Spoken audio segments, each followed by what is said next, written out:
This is the Patriots Drive Podcast. We are all Patriots. Where we discuss, analyze, and answer questions to all things happening in the NFL and with our New England Patriots. Now, here's your host, Cole Kelly.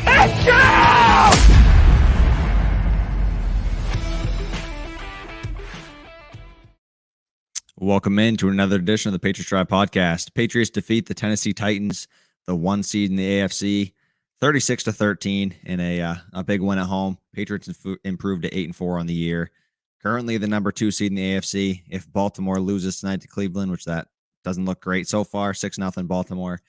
If Baltimore loses, Patriots move up to the 1 seed in the AFC. And I mean, if you were to tell me that a few weeks ago and we were 2-4, I would have never believed you. So the fact that we're here now after the start of the season and with a rookie quarterback, first year with all these new pieces meshing together really well, it's pretty incredible. So good game today, a lot to improve on still, but overall you beat a team that you were supposed to with the pieces they were missing, and it was good. It was a good team win. That this coaching staff of the Titans is good. Vrabel's a great coach. 0-2 he's 2-0 against the Patriots. We're 0-2 against him so far as a head coach. So it's always going to be a tough challenge against a guy like that who was a part of the Patriots organization for so long. And I mean, Titans still have some talented players. Their defense is legit so far this year. They're playing really well, and the Patriots kind of tore them up a little bit offensively. So that was great to see, especially with the running game not being able to get going. Seeing Mac be able to cook a little bit and do his thing was great to see as a rookie, putting the team on his back a little bit for that first half and throughout portions of the game. So it was a great game to watch. But I'm here with my co-host, Chase Campbell. How's it going, Jace?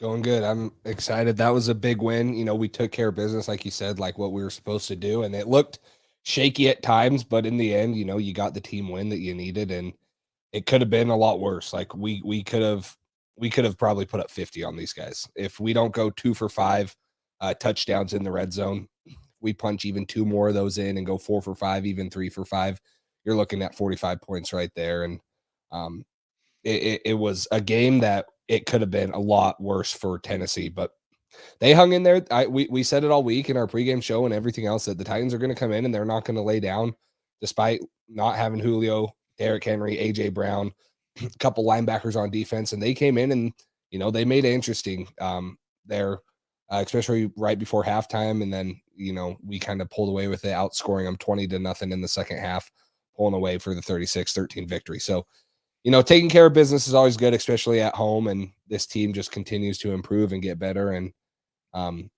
team and other teams are realizing it. And yeah, we need a little help from Baltimore or from Cleveland on Baltimore, but we took care of our part, and that's all that matters. And so you can't complain about anything today as a Patriots fan. Yeah, and obviously great win today. That was awesome. And all you can control is what you can do on the football field, what your team does. You can't control how the other team's going to perform. You can't control if Baltimore or Cleveland's going to win. Cleveland just got a pick, so that's great news. Hopefully they can do something with it and get a little lead here. But yeah, overall, great win. If you take a couple of mistakes back from the Patriots, it could have been even better looking for the scoreboard. If you think about Mac's throw to Hunter Henry, he had him wide open. He missed him. I know he's kicking himself for that throw. He wants that back so bad.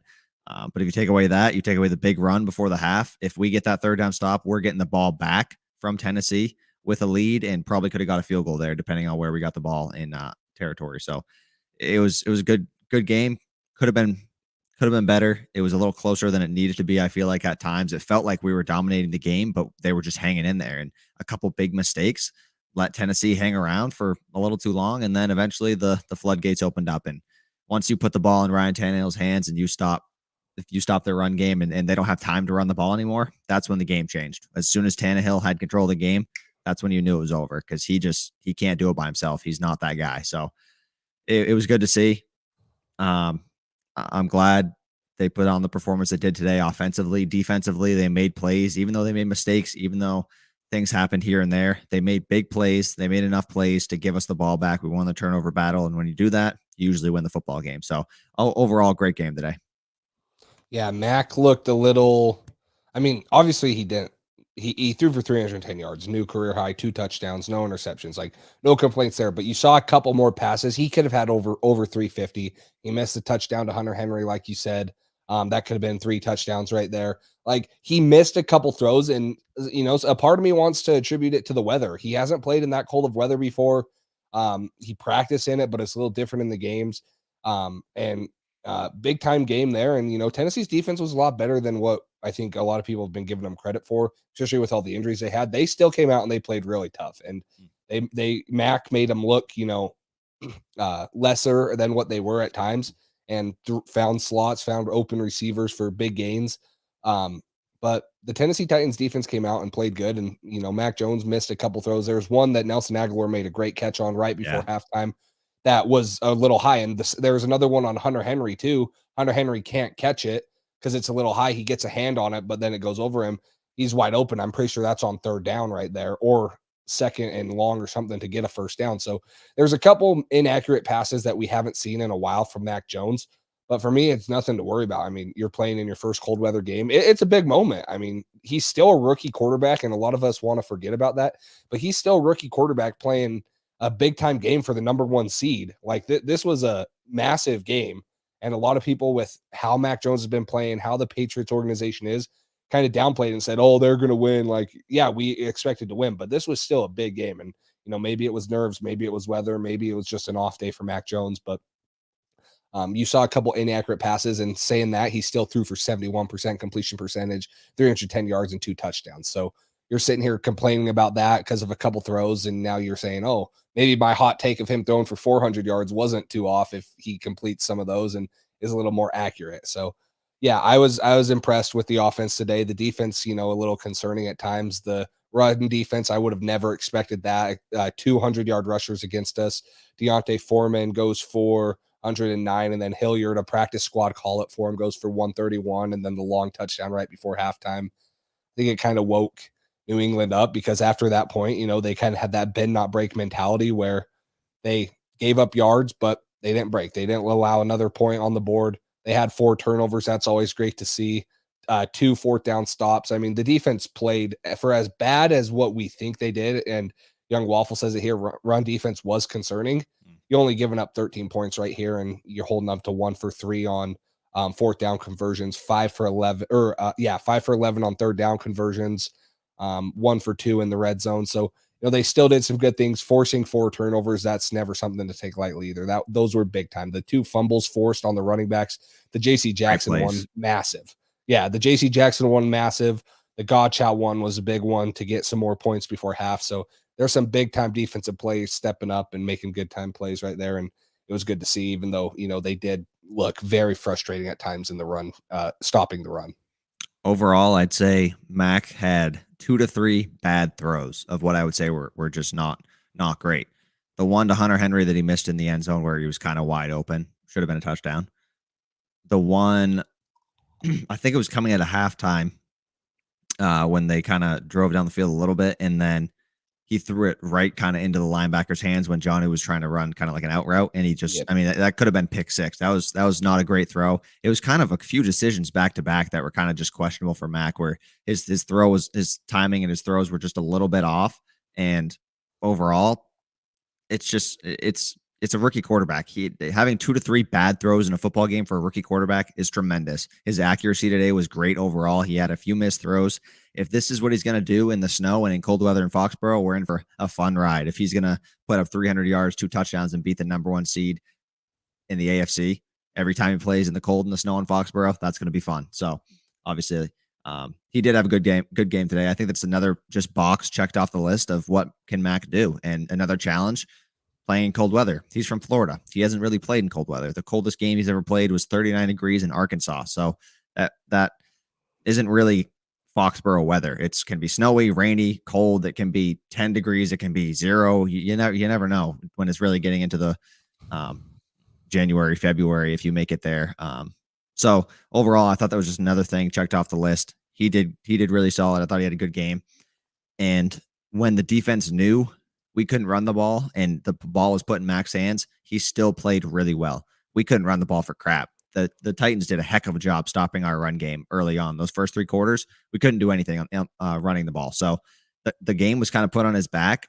He had a lot on his shoulders this game to take over the reins of the offense and make some great throws. And he had some playmakers around him, help him out. Kendrick Bourne had an amazing play in the end zone, kind of mossed Kevin Byard. That was great. And then down the sidelines, he had that catch and run. Overall, good game by the offense, good game by the defense. The run defense was certainly concerning. You hate to see that. It looked like last year's run defense. So that's never fun to see your team get run on like that. And hopefully it's not something that starts to become a theme of our defense, because otherwise they've been really, really solid. So as long as they know they got some things to fix, Bill's going to have a ton of things on tape to show them why they struggled against the run and how the Titans did this to them, and they're going to have answers for it. So that's one good thing about winning a football game, but it not being perfect is, hey, you got plenty of things to clean up. You got stuff to work on. You guys can still improve. You can win a football game against a good team, and you still have things to improve on. That's great news. So they got things to clean up. They're going to get them cleaned up. And next time an opponent tries to attack them the way the Titans did, hopefully they have the answers. Yeah, and despite only having 105 rushing yards on the ground, and a lot of that, not a lot of it, but a good chunk of it coming in, the last couple minutes where we're running clock and Damien Harris gets a long touchdown. But Mac Jones was still very impressive on play action passes. He still was 11 on 11 for 169 yards on his play action passes.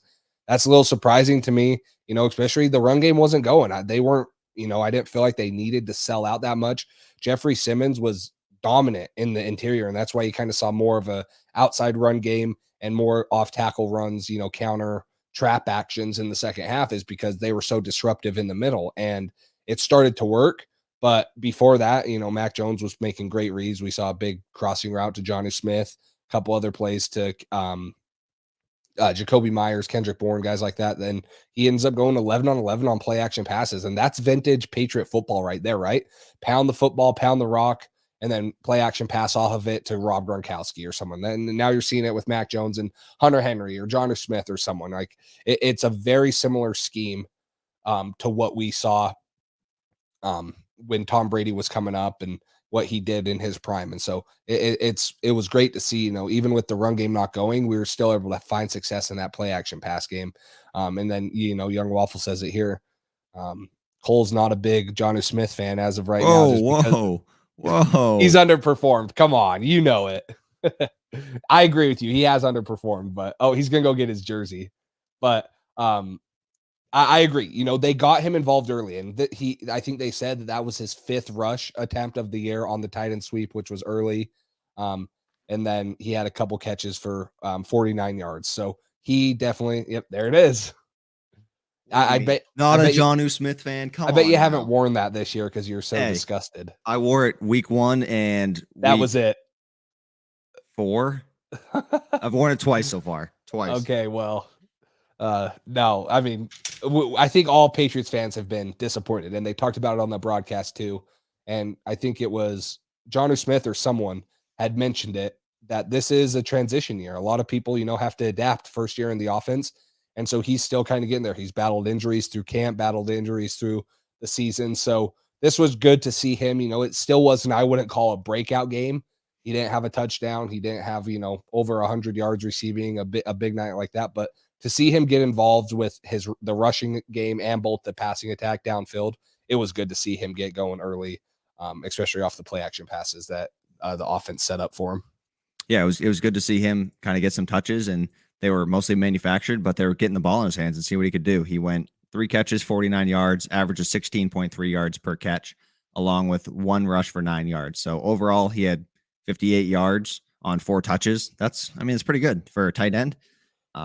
Obviously, we saw more flashes this game of what we were kind of hoping he'd be when we first got him. So it was a good game to see, especially against his former team. Something you always want to do. You always want to have a good game against your former team. So that was awesome to see Jonnu get more involved. Wow, Browns get another pick. Let's go. All right, They're still losing, but another pick. That's good. But yeah, a great performance.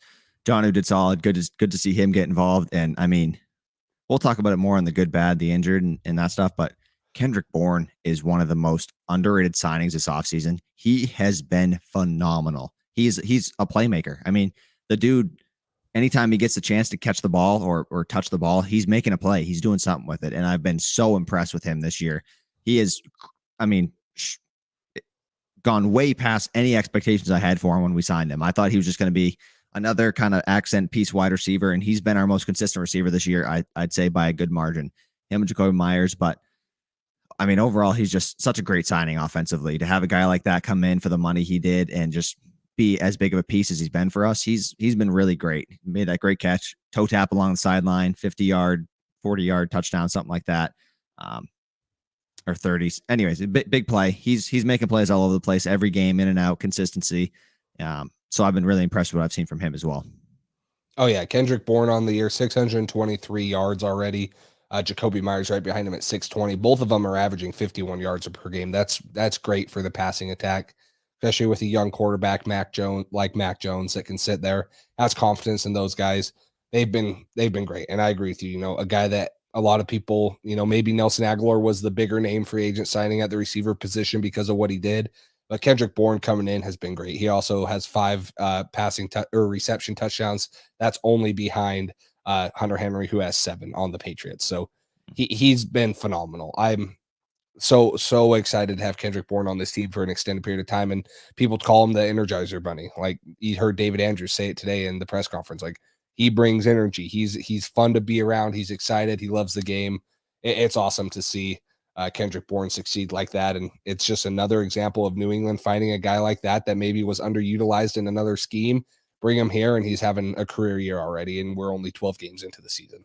Yeah, it's great to see. Now the guy having a career year, Matthew Judon, he had a pretty solid game, had a sack early on, and just overall really happy with a lot of the signings we made. Still obviously a little disappointed in Jonnu based off what we signed him at, as he was our first signing. Clearly this team wanted him and wanted him long term on this team. So they had an idea for what they want him to do, and it hasn't really worked yet. It's a foundational year. We'll see what happens next year. We got him for 4 years, so 3 more after this year. I'm still excited for what he can do for this offense and this team. So it's gonna be fun to watch him continue to grow, and hopefully we see more games like this where he gets involved. Because if Jonnu does this every game, I think that's a good signing. I mean, he's getting paid quite a lot of money, but 50, 60 yards from a tight end, and you can get contributions in the run game and the pass game. You can do sweeps with him. You can do whatever you want. So he's an athletic guy. He's a kind of a wild card. You can jack of all trades, I guess you could say. He can do a lot of different things. So I'm excited to see him continue to develop, and Judon, he's a beast. I'm glad we have him long term. So it's exciting, some of the signings we made and seeing them start to step up and perform. It's really starting to mesh together, and you can see the chemistry building. Kendrick Bourne, Energizer Bunny, like D-Mac said, or no, David Andrews said, and then he also said he's like a lab, like golden retriever. No matter what, he's always happy. Even if you kind of correct him on a couple of things, he's still positive attitude, positive energy, and he's bringing his best every day. So I love the signing of Kendrick Bourne. I thought he had another great game today. Yeah, and Matt Judon, sack machine right there, adds another one early in the game, and then after that, still got a couple pressures. The roughing the passer call I thought was so soft, and you're seeing that. Oh my God! You're seeing and it he all kept his around weight the off him NFL. too. He caught his body before it hit. That was ridiculous. You're seeing it all around the NFL. Like, that wasn't the only call. You're seeing multiple calls that are like that are ridiculous. And I get protecting the quarterback, but that hit right there is a part of football. Like, that one was annoying, and of course it goes against us. So the Patriots, it's a little more, fresh on our minds. But he's dominant. 6 tackles, 4 solos, 1 sack. Juwan Bentley, another guy that we've talked about. 10 total tackles, 5 of them solos, 1 sack today. One of the most improved on the defense by far. We talked about Adrian Phillips, guys like that who have made an impact. Juwan Bentley coming in and, losing a couple pounds, being able to move better sideline to sideline, and shooting gaps. You see him consistently shooting gaps, sticking guys at the line of scrimmage. He's been great. I love watching Juwan Bentley play linebacker. And then Kyle Van Noy, another guy who has turned it on as of late. 5 tackles today, 1 solo. Not as good as what he did last Thursday, but just a staple to this defense. Well, yeah, that's going to be hard to top no matter what. But I mean, just a staple of this defense that has been phenomenal and really helped us in this 6-game win streak. Yeah, for sure. I mean, Van Noy had a good game. He dropped that one kind of interception. I guess you could say that really stunk. But Judon also, after that call, I don't know if you remember when Tannehill ran for like 10, 12 yards, got the first down. I'm pretty sure he got dragged to the ground or the arm around the neck again. He was held on that play. Yep. Let Tannehill escape the pocket and run for the first down. I wasn't happy with the officiating. Another pick for the Browns. Oh my goodness. Yep. Wow. Am I behind you? No, I just saw it too. Okay. All right. I think this is like 5 turnovers by both teams in the first half that I can think of, or at least 4. 3 picks and a fumble by Baker so far is what I remember. So, wow. Yeah. Ugly game. Hopefully the Browns can actually capitalize for once on this and get a field goal at least. But anyways, need it. Yeah, Yeah, I wasn't super happy with the officiating. I mean, if you're going to call the soft roughing the passer like that, then you should call the soft. I don't think it should have been called the hit on Mac to the shoulder, because it hit him in the shoulder. He didn't hit him in the head, but it was kind of a sliding hit. Mac thought he was going to get the call and he didn't. I don't know if you saw his post game press conference. It was kind of funny, that clip that he when he was talking about it. But just if you're going to call it both ways. Don't call one soft call against Tannehill and then not call this what would have been a soft call against Mac as well. I just be even both ways. If you're going to call a crappy game, call it crappy both ways. Don't call one and then not call the other. That's just inconsistent, and it's bad to see. So I don't know. The officiating in the NFL this year has been quite poor. I feel like overall, it's not just this game. It's not just a couple of our games. It's most games around the NFL. There's a lot of poor officiating, and I don't know what's going on, but these guys are getting paid a ton of money to officiate NFL games. They should know the rules and be able to catch on to things. I know it's tough. I know it's a lot of bang plays, but overall, you're getting paid $200,000 to $600,000 a year for half a year of officiating football. I think you should be able to get these calls right. So I just want to see more consistency with these calls and get it right. But it's frustrating to see that, because you feel like a guy did everything he could to keep his body weight off him, and it wasn't like a super late hit or anything, and he still gets flagged for it and penalized, and they get a free first down. So you hate to see that, but overall, Judon still had a good game. He got his, he made his impact, and I agree. Juwan Bentley's making an impact in the run game, and him and Judon had great communication on one play where Tannehill kind of escaped the pocket and he tried to kind of juke out Judon by the sideline. He ended up getting 2 yards, but Judon and Bentley kind of, I think they communicated there, and Bentley went with the running back and covered him, and Judon took the quarterback. So good play there. And overall, our linebackers are starting to really improve and starting to mesh together. Yeah. And the whole front seven in general, I mean, it's been a great upgrade from last year, where we watched the Rams game and just absolutely get obliterated. There was no hope in stopping the run.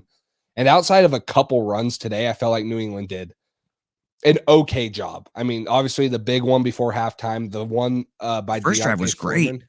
Yeah. And there were like sparingly like runs in there that were 3-4 yards that weren't going to kill you. And we knew Tennessee was going to come in. Tennessee had said, and the Mike Vrabel attack is like, they don't care how effective they are on the ground. They just want to they want to run it. They want to be the threat that they're going to run the ball, and they did. I mean, Tannehill only threw it, I think it was 21 times today.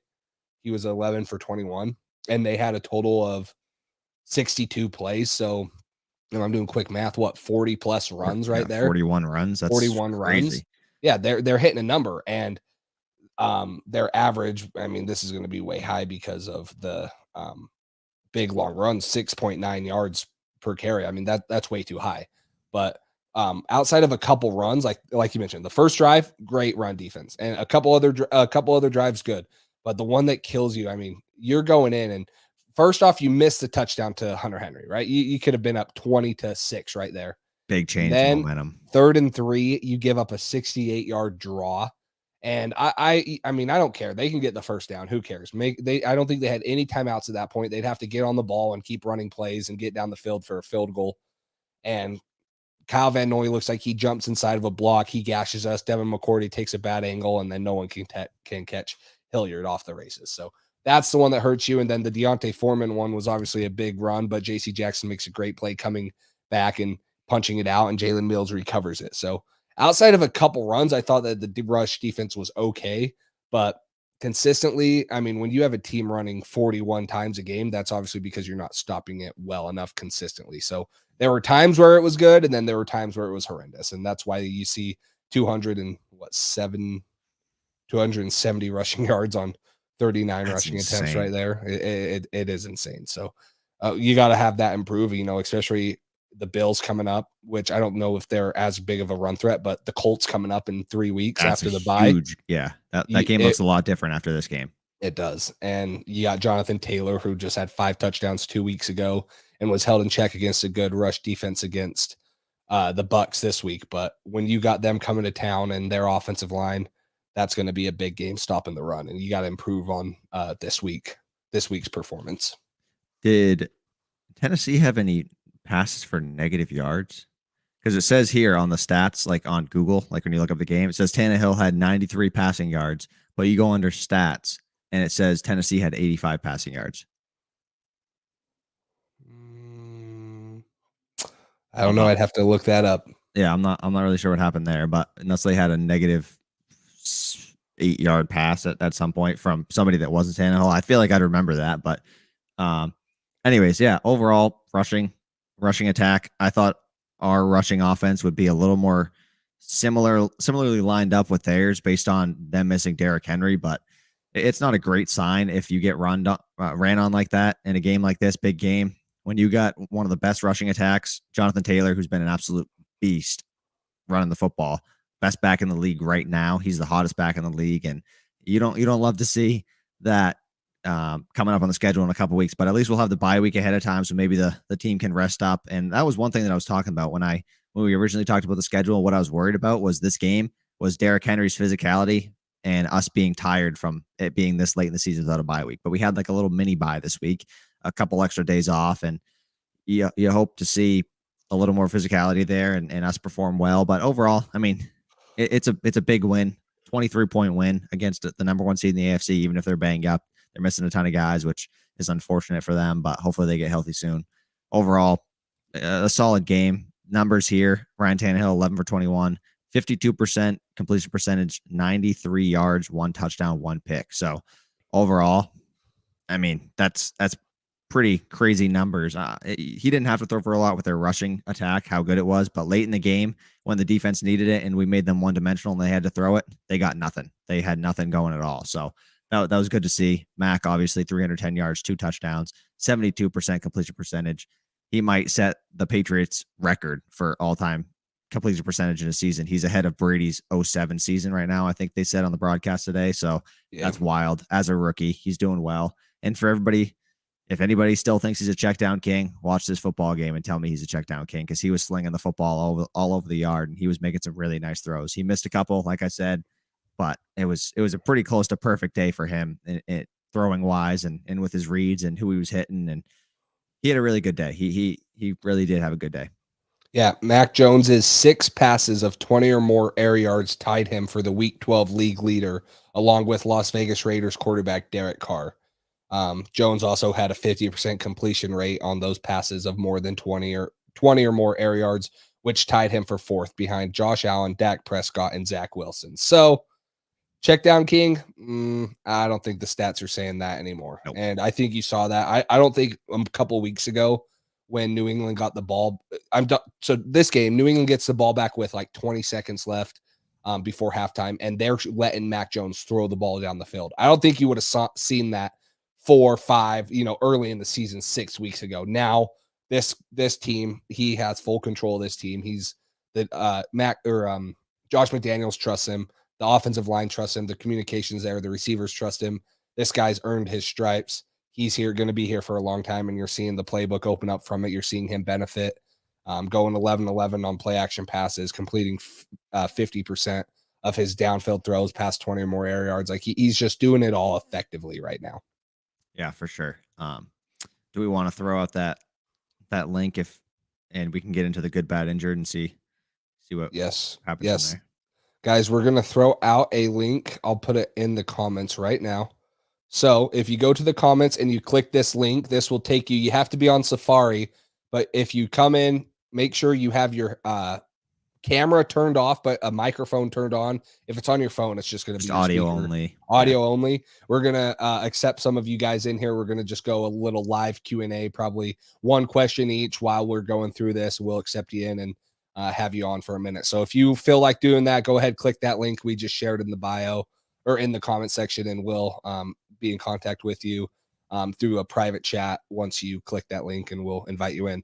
But one more thing I wanted to share, the Patriots in the 6-game winning streak, 35 points per game, allowing 10.5 points per game, only 4 turnovers, 17 takeaways. That plus 13 in the turnover margin, the difference right there is a crazy number. I mean, right from 13 or having 17 takeaways and only giving up the ball 4 times, that you can attribute that to a lot of this success we've seen in the last 6 games. Defense doing their part.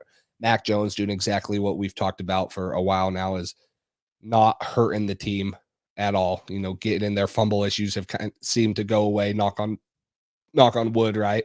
But they've been good the last couple weeks. But let's get into the good, bad, and the injured here. One more thing real quick. One more? Okay. Yeah, one more stat. Neither Harold Landry or Jeffrey Simmons managed a single pressure of Mac Jones today, each with 19-plus pass rushes per next-gen stats. For an O-line that couldn't protect Mac Jones in the first 6 weeks of the season, that's very impressive. That duo has been dynamic. So both those guys, I think Harold Landry has like 10.5 sacks on the year, and Jeffrey Simmons has been a menace in the run game and the pass game. So, I mean, he kind of broke apart that game plan for the Rams when he was just closing the pocket on Stafford right up the middle. He couldn't really do anything. So that was one thing I was worried about is, okay, our defense will probably do enough, but if Landry or if Simmons up the middle is closing the pocket for Mac and we can't get anything going all day and they're stopping the run, that was my one concern, is that he could really mess this game up for us. But to hold those two guys to 0 pressures, that's great. That's neutralizing their playmakers on defense and attacking their weaknesses, and I thought we did a good job of that today. Yeah, I agree. Seeing Mac have, only 2 sacks for 21 yards. The yardage he lost is a little much. You'd like to see that, a little less, maybe 5-6 yards a sack instead of 10 or 11 right there that they're averaging. So that sucks, but only 2 times on the ground. And other than that, he didn't really have too many pressures in his face like he did when you think of playing the Bucks, the Saints, teams like that he just was standing in there and having to deliver the ball with guys in his face. But he's been very good. But let's get into the good, bad, and the injured here. Cole, I'll let you start it off with the good. Yeah, kind of obvious when we've touched on it.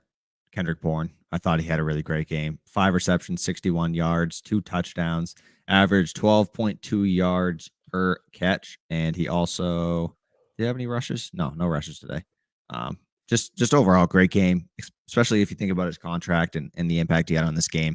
That first drive, making that catch on, I think it was 3rd and goal, making that phenomenal catch, mossing Kevin Byard, keeping his both feet in. That was an incredible catch and starting the game off strong. We got a good defensive stop. Offense drove down the field, got 7 points, got a lead. That's big. That's what you want against a number 1 seed coming into your place. You want to get an early lead on them, especially if they got the ball first. That's big. So that play was huge. And then later in the game, him having that catch and run, toe tap down the sideline, it was really impressive. And it was just, I thought he had a really, really good game, and he's really impressed me, like I said earlier, but for just overall the entire year, his consistency and him being able to, maybe a slow start, but once he started to get comfortable in this offense, he really picked things up.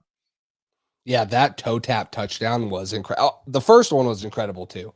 Throw and catch, but I was with the announcers. I thought Kendrick Bourne was going to go out of bounds. And then you get what fired me up about this play. Is this the touchdown?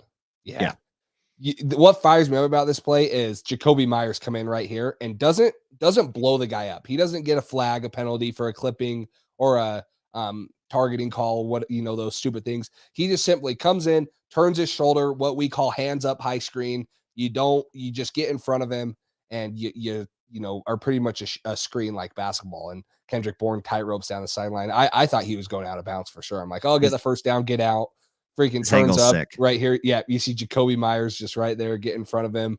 And then, Kendrick Bourne does the work right here. With the snowflakes down the sideline, slow motion. Heck of a play. Yeah, that was a beautiful play. And I was so hyped right there. I was like, let's freaking go. I thought he was going out of bounds for sure. So yeah, Kendrick Bourne has been great. And then the other one I just kind of talked about him, but Jacoby Myers, we just can't get 100-yard receiver, can we?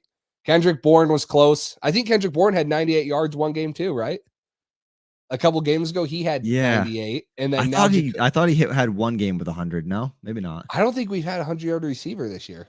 Falcons didn't have one. I'm pretty sure that the closest was Kendrick Bourne a couple weeks ago with 98 against the Browns. You're right. Yes, that's what it was. And so now we have Jacoby Myers with 98. So oh no, I know that sucks. 98 right there. But 19.6 average. You just see Jacoby Myers doing his thing, finding the holes in defenses, especially against zone coverage, and sitting it down and then making plays after the catch. 8 targets, 5 receptions. I mean, Mr. Reliable could have, the one that he caught, and then he gets hit from behind. That's one that you usually see him make, but he didn't make it today. That would have put him over 100, but he's been great. Jacoby Myers has been awesome all year. And I want to see that 100-yard receiver, but the 98-yard curse. Jeez. I mean, he got some deep shots today, though. He had a couple nice catches. That throw just over Byard's head, just over his fingertips. That was a phenomenal catch, phenomenal throw. I was a little concerned. I thought that might get tipped or picked or something like that, but Mac kind of put it in the perfect spot. It was one of those games where when Mac dropped back and he had time in the pocket and I saw him slinging, going for a deep one, I was like, okay, somebody's open and he's going to hit it. That's how I felt. It was back to those days where you feel confident when your quarterback drops back and we're throwing the football. It's like, okay, let's see it. Let's see what's going to happen. Cause you never know. Big play could happen. He was dealing tonight. Or this afternoon. So overall it was super exciting. And I thought it was obviously good performance by him. Both the receivers, Jacoby Myers and Kendrick Bourne, and also Aguilar made his fair share of plays. He did his thing in there. Made a couple nice catches, obviously nothing big. And that's kind of what you want to see from Aguilar is some big plays, especially after last year and the potential he has. I think leading the league or being like second in yards per catch last season with like 19 point something. It was something insane. So I thought he did decent. Didn't have a ton of catches, but overall they're all making their own impact and it's meshing together well and they're winning football games. I totally agree. Well, we have a guest. He was on last time. Boston Headline. How you doing, man? I'm feeling good, but that game, I know we won by 23, but it still frustrated me. Yeah, what was the most frustrating part for you? Was it the run defense? Was it, for me, it just kind of felt blah. Like, yes, we win. The red zone scoring was a little concerning for me. It seemed like what it was at the start of the season. But what was the most frustrating part for you that you think? The offense, like Mac had a wide open touchdown to Hunter Henry, and he overthrew him.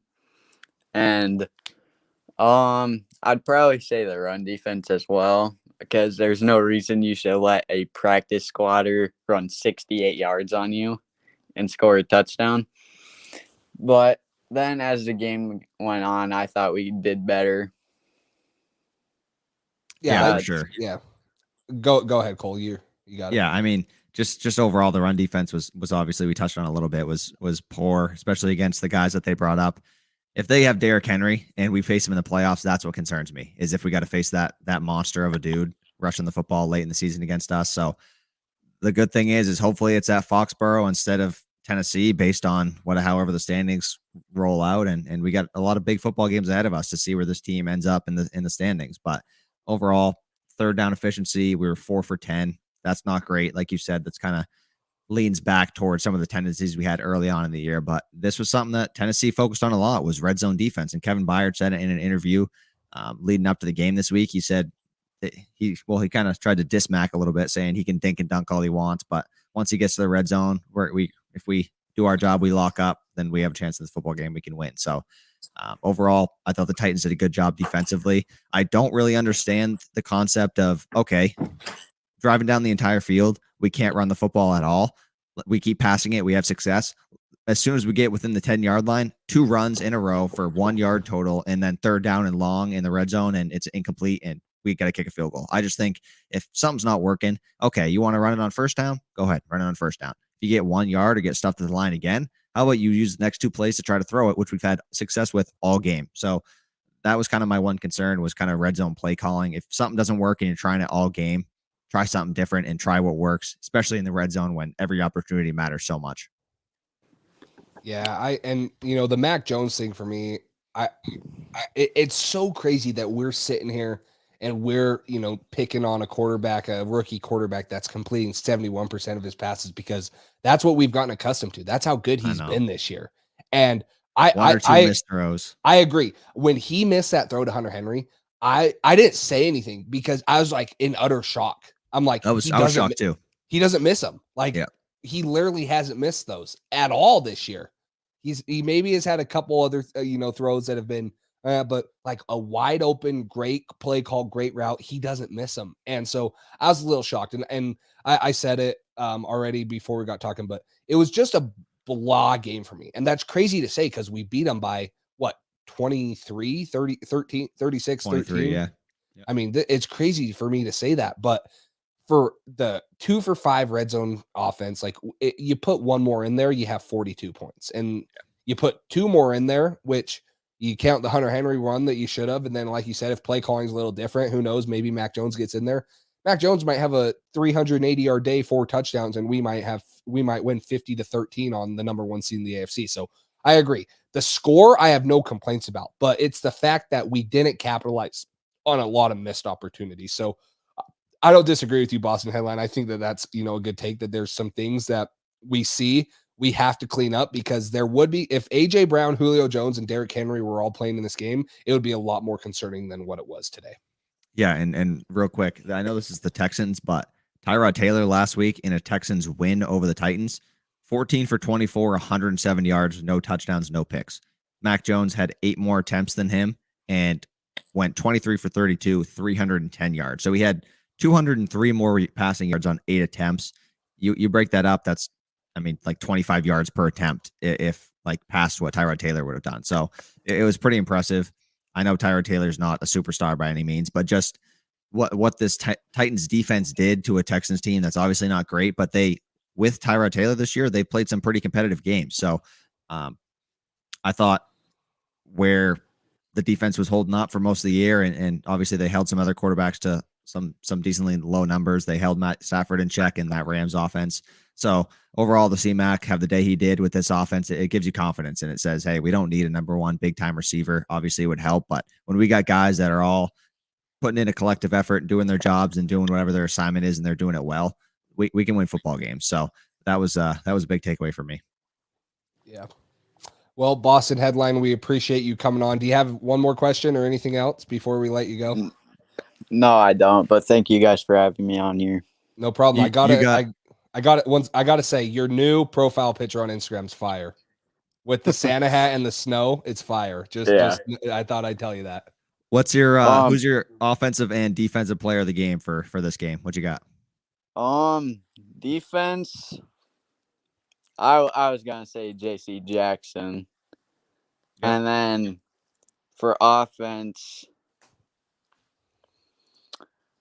it's kind of tough because, I'd probably say Kendrick Bourne. Yeah. Have you guys seen any of I'm watching the Browns game right now. I know it's off topic, but have you seen any of the game? I've seen a lot of turnovers. Yeah. It's Lamar threw like 3 picks in the last 2 minutes of the second quarter. And then they just got like a big reception. So I think we're going to be the number 2 seed after this game.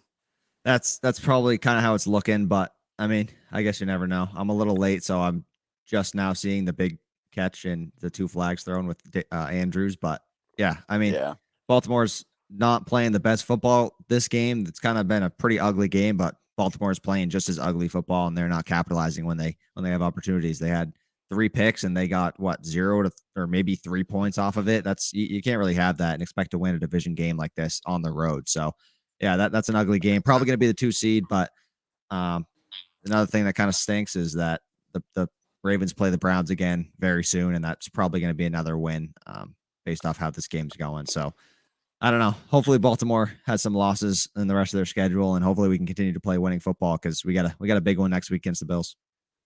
You think are you guys very confident in our offense against the Bills next week without Trey White? Because I'm worried about our defense against Josh Allen.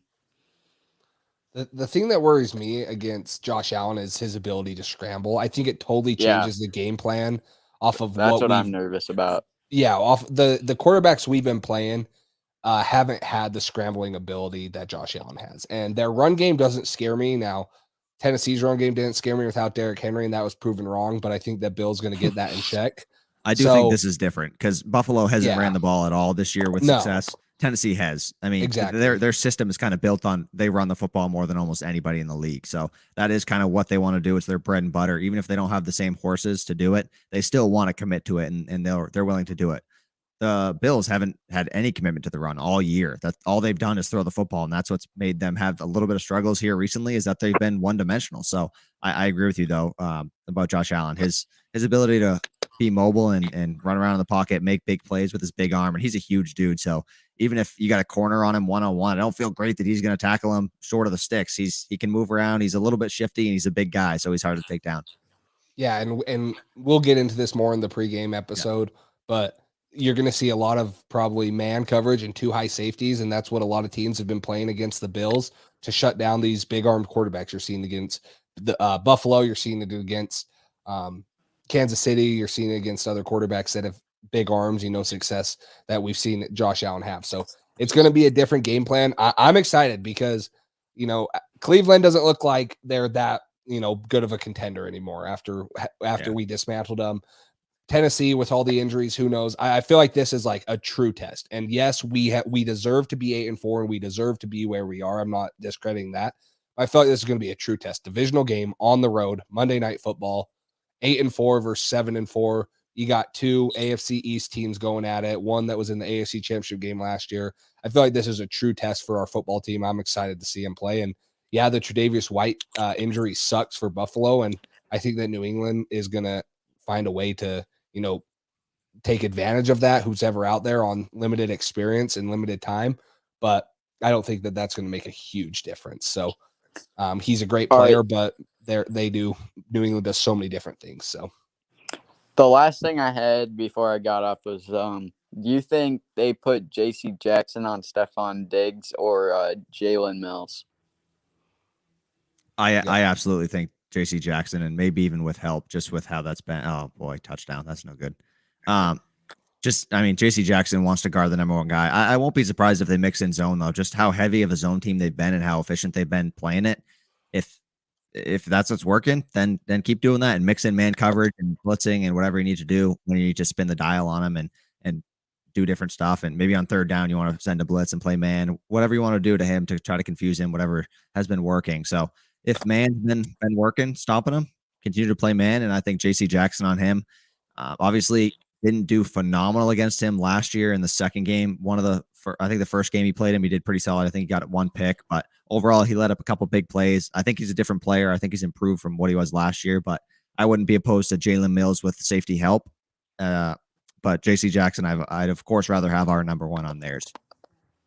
Yeah, I agree. I think that J.C. Jackson's up for the challenge. He's going to get a bag of money no matter what, but he wants to prove that he can lock down the number 1 receivers in the NFL.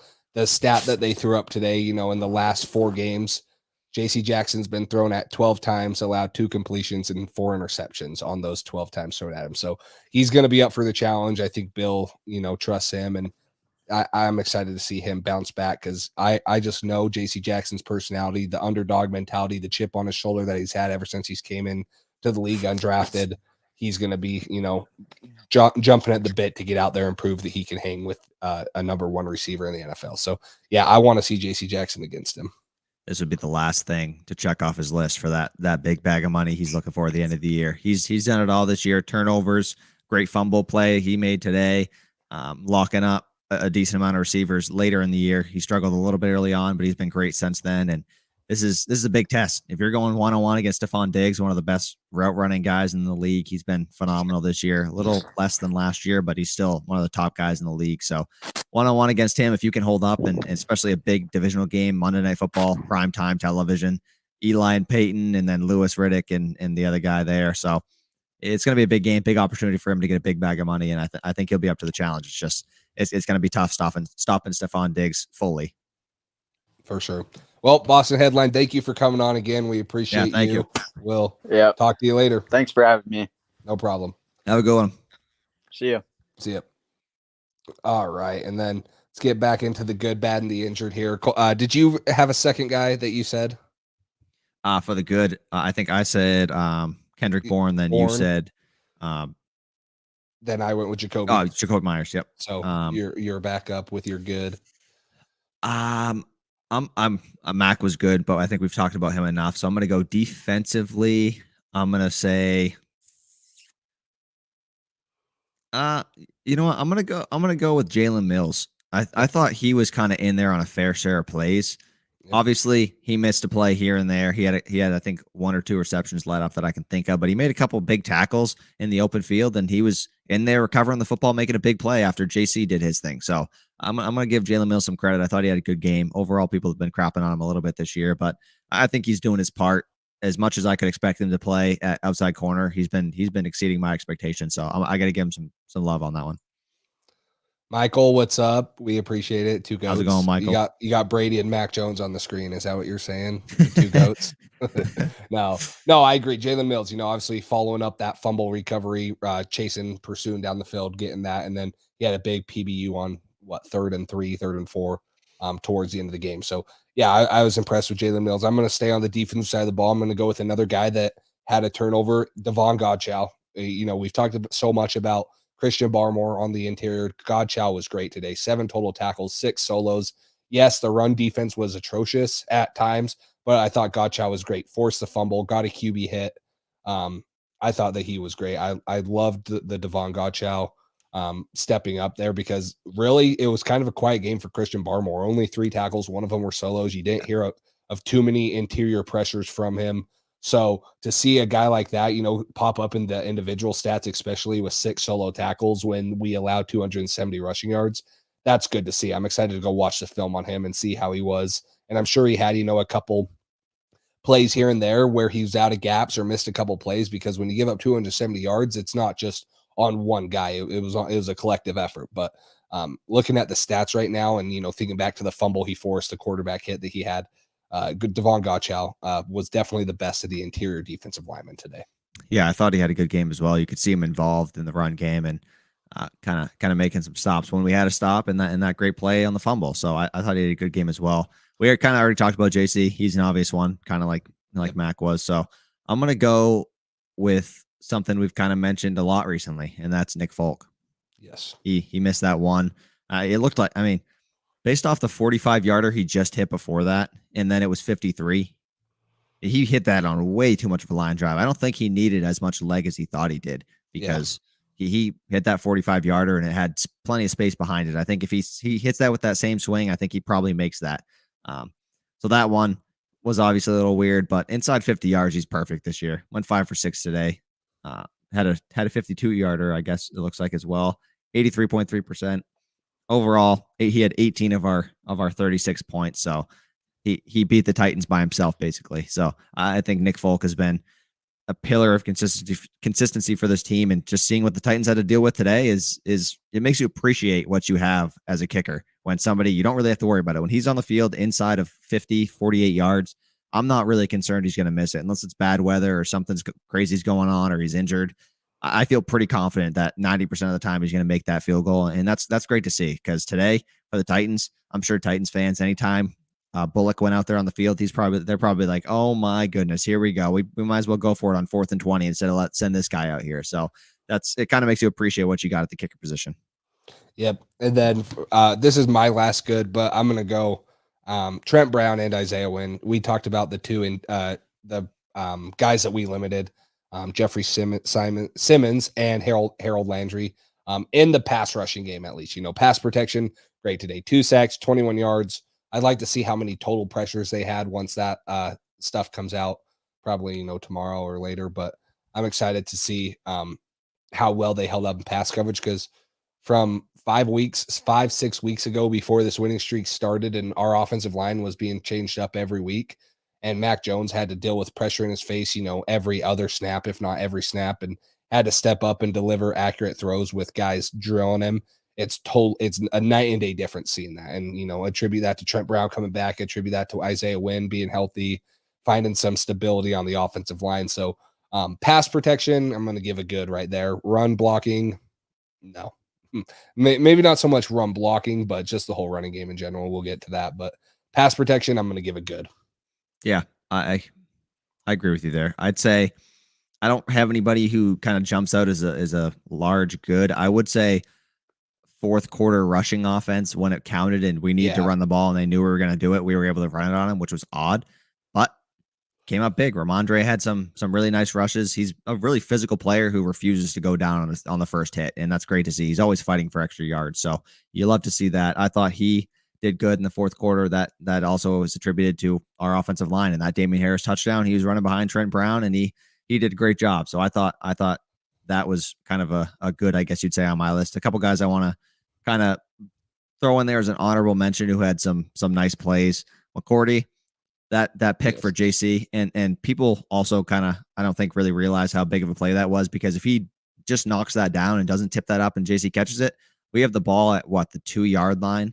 And we got to try to go drive and get the ball out of there. And that's not easy, especially with the run struggles we had. So Devin McCourty, he had a bad play on that long run. I feel like he took a poor angle and could have made the tackle there, but he just didn't take the right angle. And that was a missed opportunity. Van Noy, like we kind of mentioned, had some good plays, and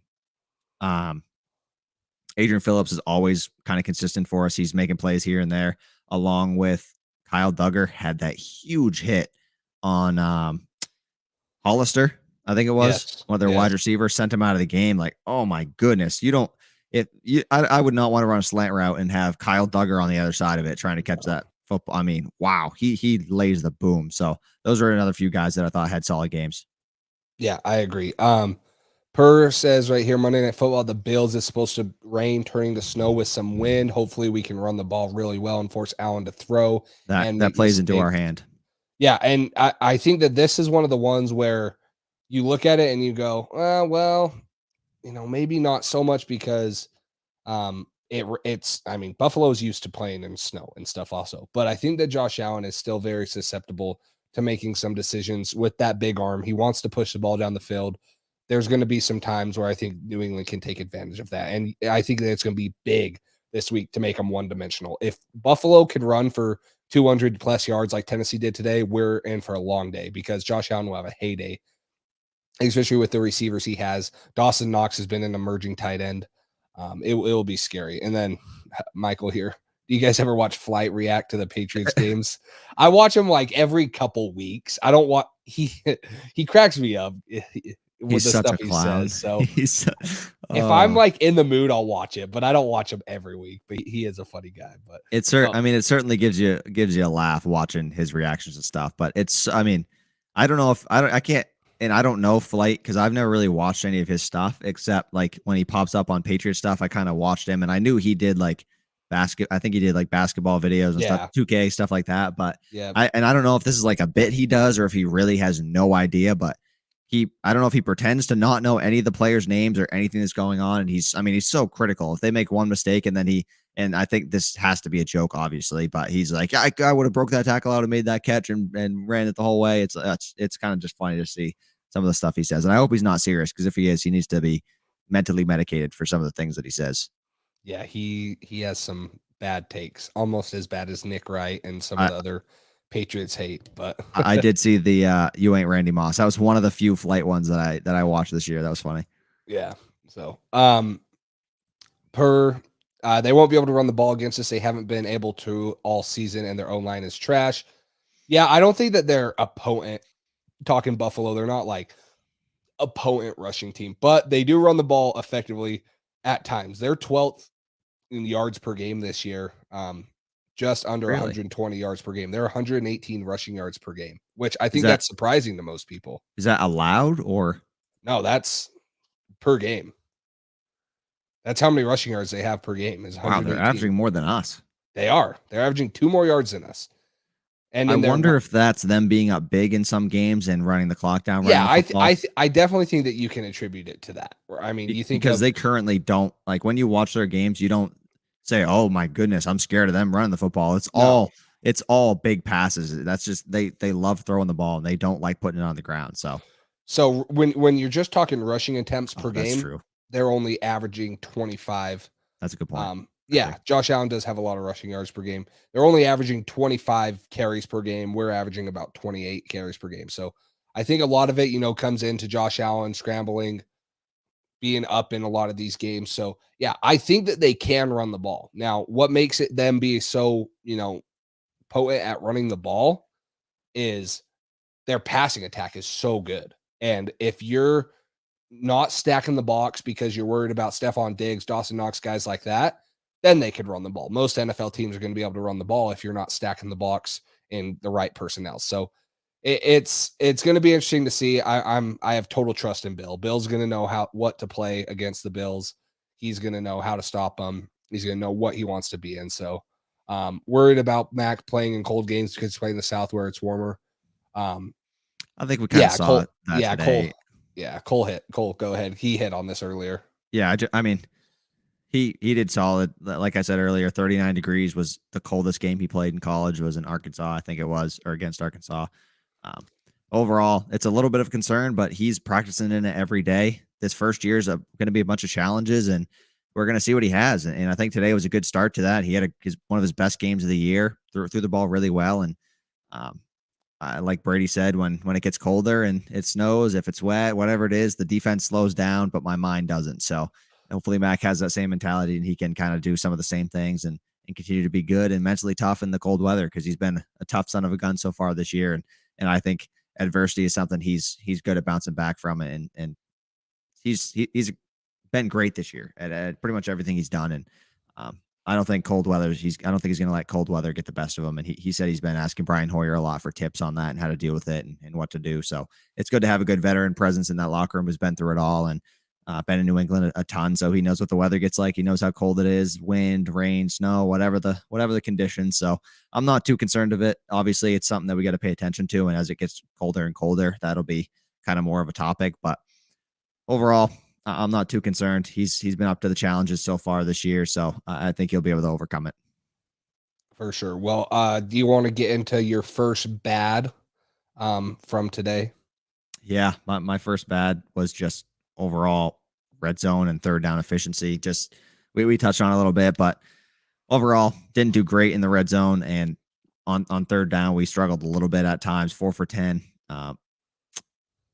And in the red zone we didn't do that great. So I think that was one thing that we need to kind of continue to have success with if we want to beat these good teams, and kicking a bunch of field goals against Buffalo is not going to do it. So next week we need to start with doing that and go back to what we've done kind of the previous 5 weeks where we've kind of had a lot of success there, and we don't kick many field goals when we get inside the 20. Yeah, that's the main thing that kind of came up today. That was part of our struggles in the first half of the season when we started off 2-4 is going 2 for 5 on touchdowns in the red zone. That's something that you don't want to see any team do. But luckily we hit on it in the good. Nick Folk, he has been great, and it's such a relief to have a consistent kicker. I mean, that's a lot of points that you're leaving there, and it's a totally different game if Nick Folk misses 1 or 2 of those and you're going into halftime tied 13-13 or so Nick Folk being consistent has been good, but yeah, you got to get that up. You're not going to go 2 for 5 against the Bills and expect to win, because I love our defense, but I don't know if we can hold Buffalo to under 13 points. It's going to be tough, and it would be a very, very impressive effort if we did. But you gotta put up more points than that, and we still put up 36 today. But I think Tennessee's defense isn't as strong as Buffalo's is either. Buffalo's very gap sound, and they're very good. So putting up points in the red zone is going to be touchdowns in the red zone. Mine, we already hit on it too. Rushing, 270 rushing yards. I'm assuming that's the most we've given up all year. Yeah, and I hope it's by far the most we give up. Also, I hope we don't see another team sniff 200 yards per game. 6.9 per carry on average, 39 rushing attempts. Like I said, we just didn't consistently stop them. We had, spurts where we stopped them. First drive was great and a couple of ones individually, but we didn't dare them to throw the ball enough because they felt like they were getting 3-4 passes or 3 or 4 yards per rushing attempt every time. They felt like that was better than letting Ryan Tannehill try to force it down the field to the limited targets they had. So for the depleted, weapons they had in the backfield, it was kind of a little disappointing, I'd say. Yeah, no, I agree with you there. And also, I did not like it when the Titans held a team meeting either. They all circled up right around our logo. That was kind of a little story right before the game. But along with the rushing defense, I'd say my next bad is the rushing offense outside of that fourth quarter. Yeah, I know the Titans have been good on defensively against stopping the run, and overall they've been solid this year in that category. But if you want to be a team that can run the ball extremely well, and that's something you want to build your offense around, obviously you want to be able to pass the ball as well. You want to be able to run and pass the ball. You want to be able to do multiple different things. So, but overall, I think with the offensive line we have and the rushing attack that we want to have, I think this was a big test game, and it was kind of a disappointment because if we could have ran the ball on this Titans team, and if we can run the ball on the Bills next week, I think that shows you that, hey, in the playoffs, couple things travel in the playoffs. A good run game, good defense. And we have a good defense that's been good so far, and a run game that's been good so far. So if we want to be able to do this in the playoffs, there's going to be some teams that are great at stopping the run. The Titans, the Bills. There's, some other ones in the NFC, the obviously the Bucks and the Rams and stuff like that. So overall, Titans are fourth against the run going into today. Any idea what the Bills D? I'm not sure what the Bills D is numbers wise. I'll look it up.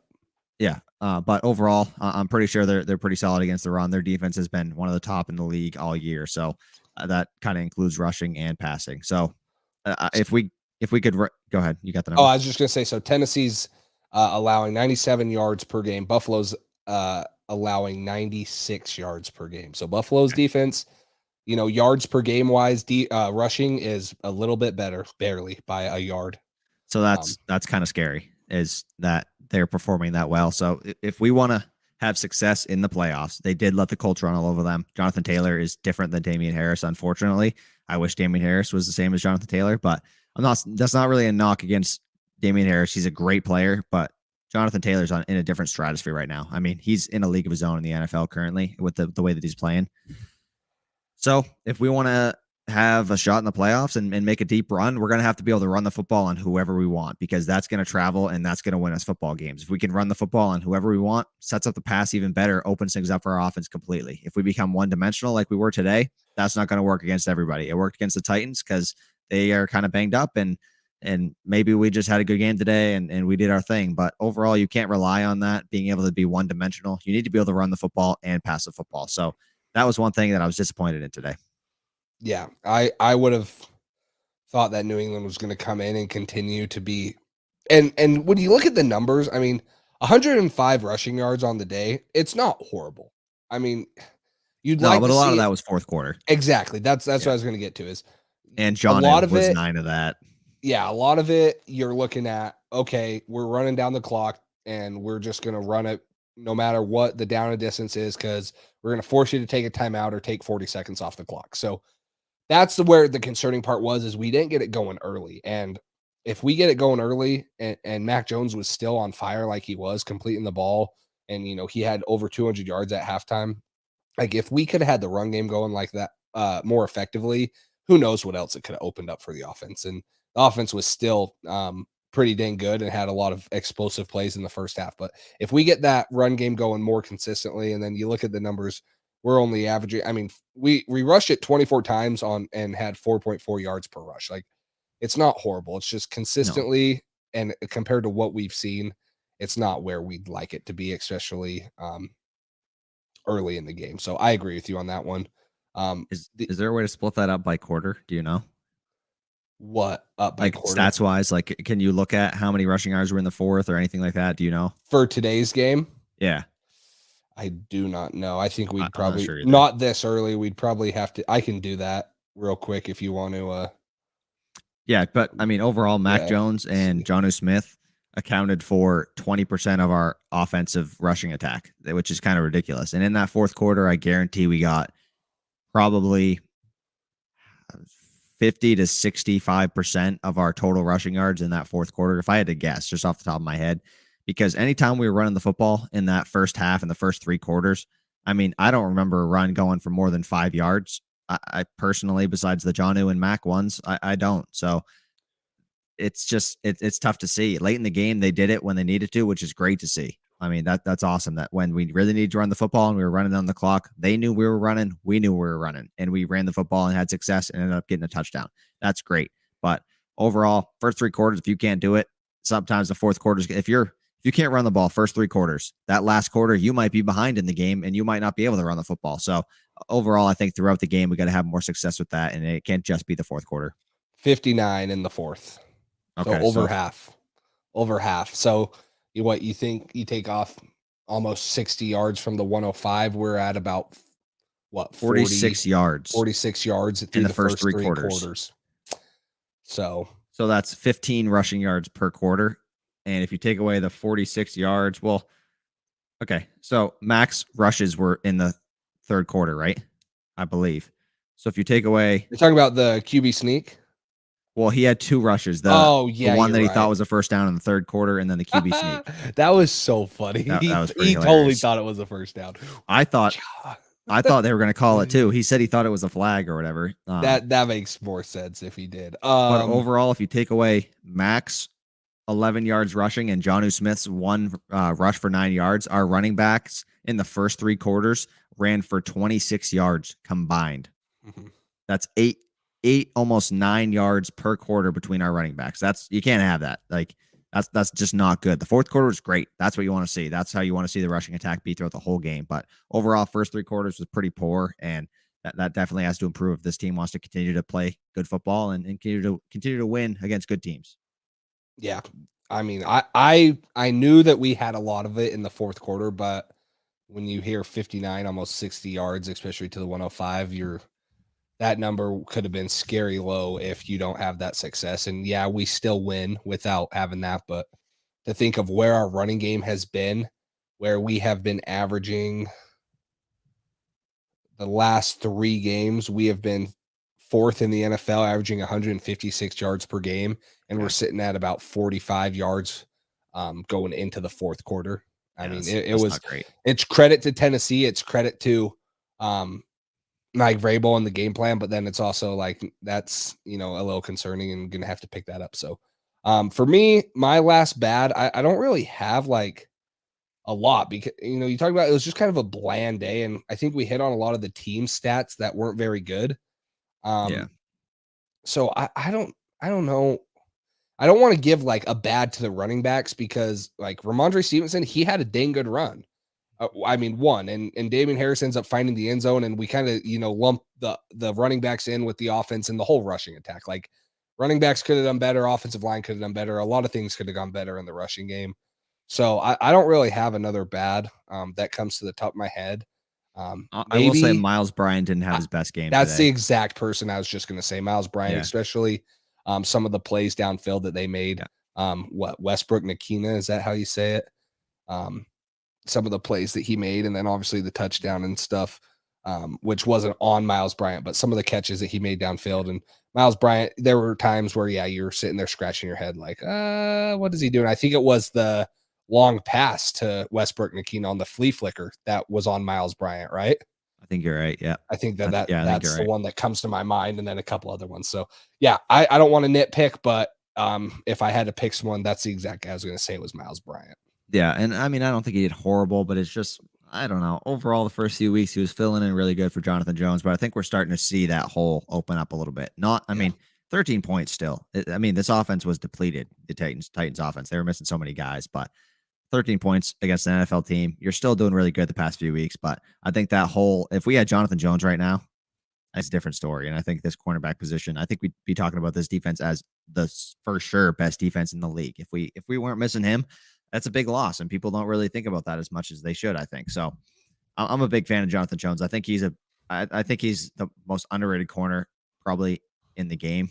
I don't think he gets nearly enough credit as a slot corner because he might not get all the interceptions and all the accolades that some of these other corners do, but he's locking up guys day in and day out, just like everybody else. So I think, I don't know. I'm a big fan of Jonathan Jones. I think he's underrated, and I don't think he gets nearly the credit he deserves. So I do think he's a big piece of this defense that's missing right now, and I think we're starting to notice it a little bit.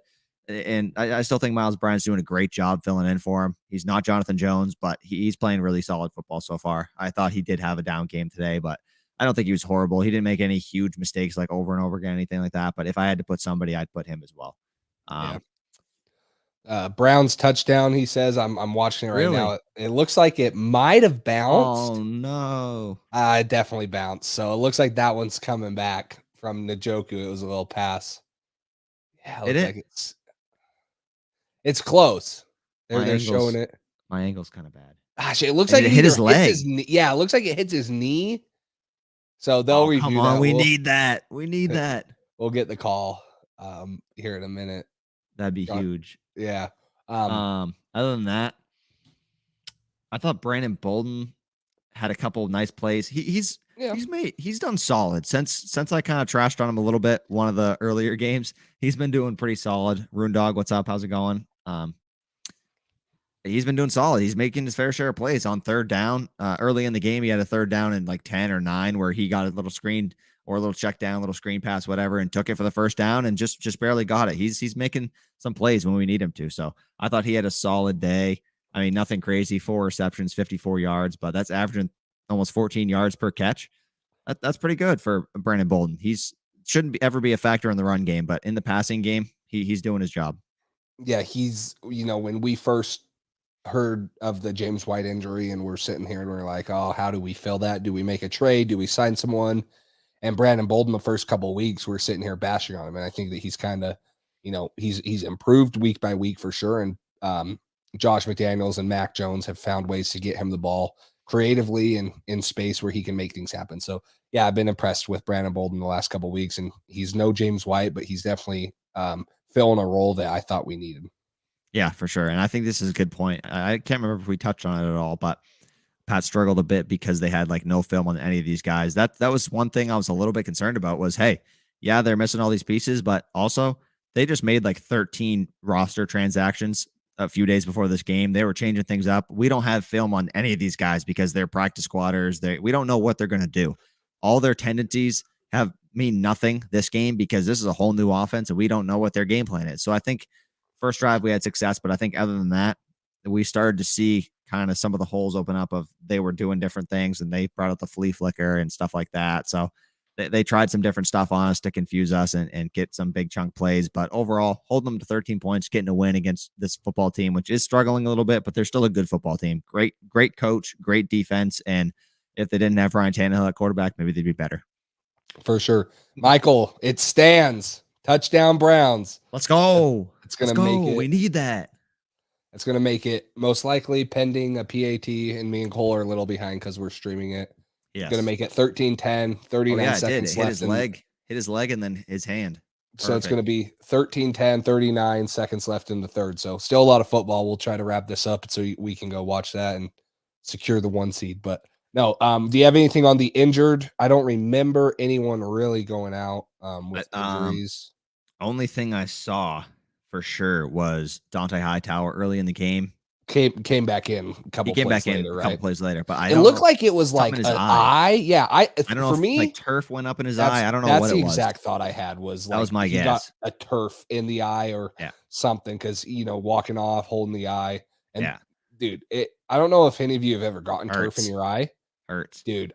There's like some pains I'd rather have way over that. It's such a little thing. Stuff in my eyes, but it's so bad. So if that was what it was, hopefully that's what it is, and Bill will find a way to sit him out 3 practices for maintenance or something and make all Patriots fans worried. But so I think another Judon's red sleeve got ripped. You think he wears a brand new one by Bill's game? That's the biggest injury, the ripped sleeve. Yeah, if that's your biggest injury, then we're looking pretty clean. We're looking pretty good. So that was good. One thing I did want to bring up, which I was extremely concerned about, was seeing Trent Brown as a did not participate. I know it was it wasn't a real practice. It was a projected report. But seeing him with a calf injury, the same calf that he's been sitting out all year, I was freaking out. I was like, you got to be kidding me. I was like, there's no way we're about to have this happen again. We get rolling. Trent Brown has to sit back on the couch with his bum calf. I was frustrated. I was getting nervous. But no, he played great. He's doing great. When he's out there, he's awesome. And I love having him on the team because he's a monster. And seeing him get in that little scuffle and seeing him he's a mammoth over any of those guys. I don't think any of those guys want any smoke with him. So it's good to see him out there, and hopefully that's not really bothering him too much. Hopefully it's just like kind of a maintenance and just checking in, making sure everything's fine. But yeah, I was definitely concerned about that a little bit. And then Barmore popped up with a injury along with, I don't know if it was not Van Noy, somebody else with a neck injury. I thought it was Van Noy, wasn't it? Was it? Or oh no, Damien Harris. He's the one that was questionable with the neck. I think you're right. Yeah, I think you're right. So a couple guys, Barmore was projected as did not participate. Maybe that's why he had a more quiet game because he was a little bit banged up. But overall, nothing major, which is always good. It's NFL football. It's late in the year. Injuries happen, and it sucks. I hate to see it on any team, not just ours. Hopefully, everybody can continue to play clean football and nobody gets anything too major. Just bumps and bruises late in the year. But overall, pretty clean slate, and that's all you can ask for. A win, no injuries that are major. That's a good day in football. So Oh my goodness. Lamar Jackson is insane. Yeah, did you just see that? I mean, like, how do he evaded Clowney and Myles Garrett in that one play and made the throw? It's like, what the heck? It's just unfair. For sure. Well, guys, I'm going to put the link one more time since some of you weren't here. There's a link that just went out in the chat. If you want to come on the show right now, ask a question, and then we'll answer it. Click the link. It will take you to the Safari. Just please make sure that you disable your camera. We just want audio only, and we'll have you on for a couple minutes and talk, whether it's a Bills thing before our preview episode or a question about the game. But we'll do that before we wrap up here, trying that new feature, trying to get some of you guys on so we can talk to you face to face. So if you're interested in that, link should be in the comments. You can either copy and paste it or if you can click it. But anything else, Cole, about injuries, good, bad, game? Yeah, injuries were solid. Nothing major. Bills, one thing I am worried about is like we had this week for the Titans. They have a few days off extra to prepare for us on Monday night. So they played Thursday. They have Friday, Saturday, Sunday, and then a full week. And then we play Monday night. So we have one extra day than normal to prepare. They have like 4 extra days. So that's not great. Divisional game at their place. It's going to be tough. It's going to be a tough game. And this is the stretch where this is what we wanted to see. We wanted to see the Patriots playing important games, meaningful games, and good football. And that's what we're seeing right now. And it's exciting. This is probably, I can't think of a regular season game that was more important than this one is right now in a season in the past, like, I don't know, 3-4 years. This game is huge. If we win this game, the momentum that brings and the confidence that brings to the locker room is, hey, we deserve to be maybe even a 1 seed. We deserve to be a Super Bowl contender. We deserve all the things that we're getting. And if we can beat Buffalo at their place in a must-win game for both teams, that's maybe win the division, maybe 1 seed, and maybe make a deep playoff run. So that's exciting. This game is huge. This is a big prove-it game. If they can win this game, huge confidence boost. If they lose this game, it's tough. You drop to probably the 5 or 6 seed, probably 5 seed in the AFC. You hate to see that, especially with the football that they're playing right now. But after starting 2-4, you're telling me we got a chance to be division leaders and maybe even the 1 seed at this late in the year. It's awesome. So it's good to be playing exciting football. We got the Bills coming up. After that, we have a bye week, the Colts, and then Bills at home again. So on the road this week, Monday Night Football against the Bills, by Indianapolis. I don't know if that's at home or on the road. And then the Bills at Gillette. So big 3-game stretch coming up, and we got the bye week soon. So that's great. But overall, playing some good football, and we got some really, really good games coming up. Totally agree. We'll answer this question, and if nothing else, we'll get off. But out of the games left, what game or games are you worried for? Me, if I had to choose, it would be Colts. But if we stop Taylor, I'm fine with Wentz throwing the ball. I agree. I think that the Colts one is going to be a big one because, I hope that we don't get swept by Buffalo, and I don't think we do. But if we split with Buffalo and we do get put in a wild card situation, a win against the Colts, who's looking like they're going to be the other wild card, or another wild card team for sure, that would be huge, kind of like what we talked about with both the Browns and the Chargers, is having the tiebreaker on them. So I would be very worried about that, especially after seeing our run defense today. But if we do put the ball in Wentz's hands, I don't think he can consistently be a great defense like New England's. And then the other one, I mean, Buffalo. I don't know how those ones don't worry any Patriots fans. It's in division. Josh Allen's a great MVP type quarterback, even though he might not be having that type of year. He's a very good quarterback, and we have to go up to Buffalo this week, and then they come to New England. So those 3 games right there are the ones I'm looking for. And thinking in my mind, if you pick out if you win 2 out of those 3, and then you don't have any other slip ups against the teams that you should win, you're most likely going to be, if not the 1 seed, you're going to be the 2 seed in the AFC. So those are the 3 games for me coming up, and they're back to back after this week and then a bye. So you got a big month, 4 weeks coming up right here to determine where you're going to be. Yeah, exactly. And I mean, if you look at the schedule for both of us, both teams, we really only got the 2 games. So the Bills' upcoming schedule, obviously, they play us at their place. Then they play the Bucs, then the Panthers, then us again, Falcons, Jets. So they really only have the 2 games against us that are tough, and the Bucs game. And we really only have for tough games the 2 games against them and the Colts. After that, we play, I think, the Jaguars and the Dolphins to finish the year. The Dolphins one worries me just because it's the Dolphins at their place late in the year. That's always scary. I don't know why we play poorly there, but we only got 5 games left in the year. That's crazy to think about. 5 games. That's it. It feels like the season just started, but we're getting deep into the year, and it's great. I mean, Patriots are playing competitive football. Browns interception. When was that? Is that right now? It's going to happen right now. Oh boy. Oh, can you imagine? Yep, it happened. Did oh, it? What a play. You're ahead of me. I'm seeing a Cleveland Browns 0 banner right now. What's going on? I'm barely ahead of you. No. You'll see it right here. They try to throw Second and 9. Deep pass. Yeah, right here. They try to throw a deep pass to 4 Mark picks Andrews. for Lamar. So this is let's see it. An ugly game. It's pretty dang good. Wow, nice catch. Yeah, that's a great grab. Well, but anyways, hopefully they go capitalize on that one. Yeah, that'd be good. But we'll kind of wrap it up here. Overall, we're playing meaningful football. We're playing good football. Big games against the Bills. I mean, what better way to continue this season than to go into the Bills Stadium, break their hearts, and after their fans were talking so much crap last year, saying, "Oh, now you get to experience what we experienced. We're about to run the division for 20 years. You guys are screwed. So that. Brady's gone.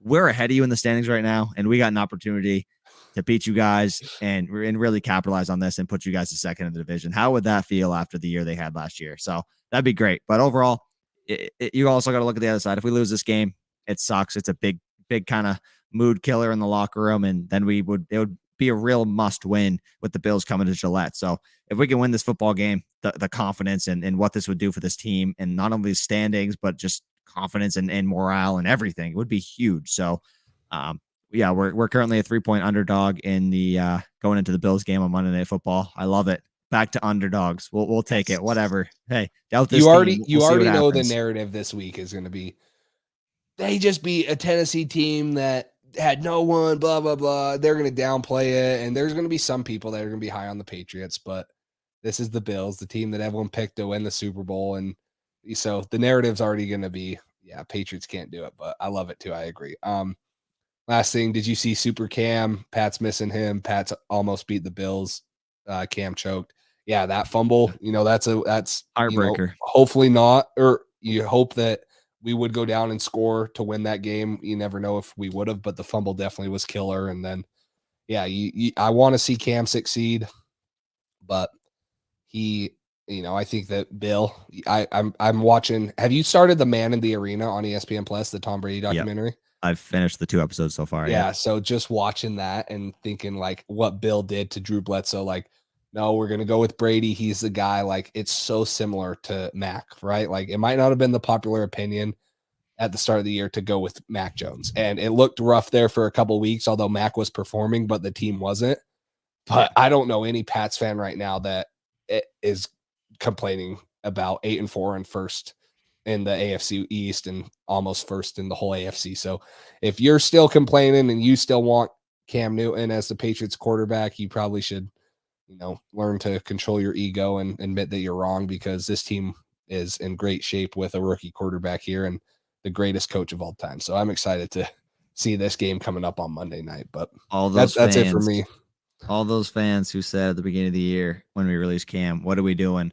We should have had Cam. Cam would have us 4-2 instead of 2-4. This, and that. How do you feel now? I mean, we told you all along. This is the right decision.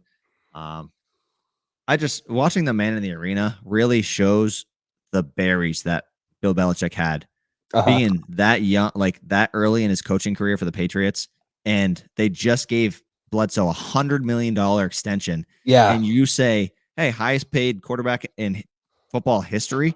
Yeah, you're pulled for this 6th-round pick last year or this year. And I mean, dude, 10 years too. Like I knew that he got a big contract, but in 2000, 10 years, $100 million. In 2000, signing a 10-year, $100 million contract, that was unheard of. You don't even see 10-year contracts in the NFL nowadays outside of Patrick Mahomes.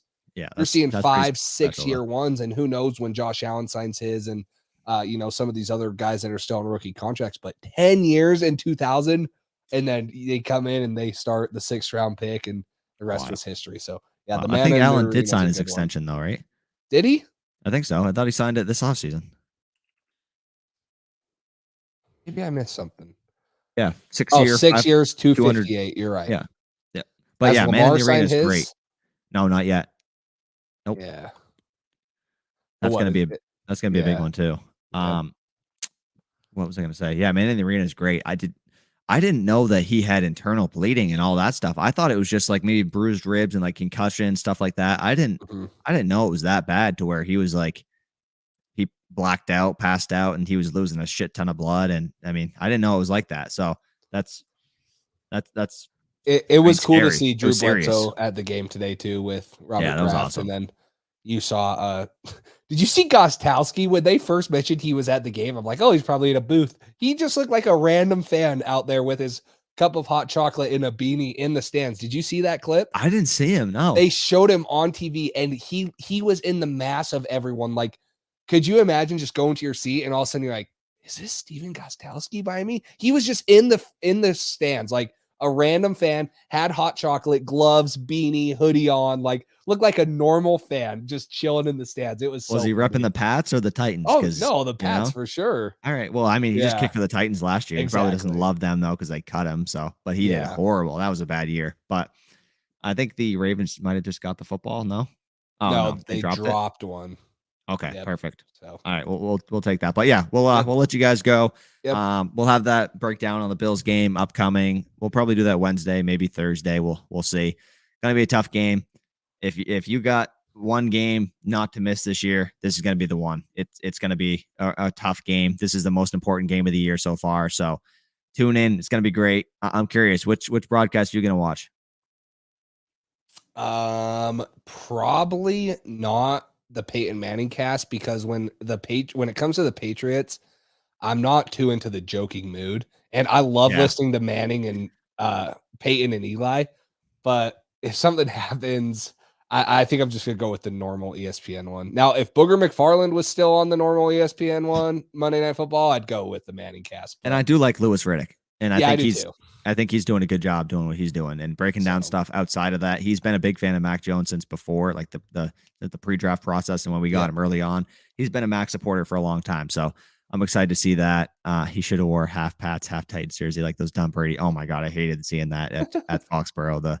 The Brady jerseys, the half bucks. It was like, oh, that's disgusting. Get that out of here. Don't wear that. But I don't know. I'm gonna probably watch the regular broadcast, but I'm gonna want to watch the alternative broadcast back to see how Peyton breaks down some of the stuff that Mac does, because I'm gonna be really curious about that. I really want to see Peyton Manning's analysis. I mean, I guess you could say Eli too, but I mean, Eli was a 500 quarterback. So you whatever. you have ESPN Plus, I'm assuming, if you watched. Yep. They just did a detail, Peyton Manning's detail. I saw on Mac Jones. That was awesome. It was awesome. Really, really good. Yeah. I got ESPN Plus just for that. I hadn't had it yet, but I got it. I saw that. I watched that. I started to watch the Willie McGinnis breakdown of the Super Bowl. That was another detail one. And then I saw the two Man in the Arena one so far. And another one comes out Tuesday, so that's gonna be good. But yeah, that's it for me. You got anything else? I'm good. All righty. Well, that's it for tonight, guys. Thanks for tuning in. Thanks for commenting different questions and your guys' thoughts. We appreciate the support. So we will see you guys on Wednesday night with a big pregame show for the Buffalo Bills. Thanks for listening to this edition of the Patriots Drive podcast. Follow us on social media to stay up to date with all things New England Patriots. Make sure you tune in to the next episode and check out patriotsdrive.com for more great content. We're on to Cincinnati.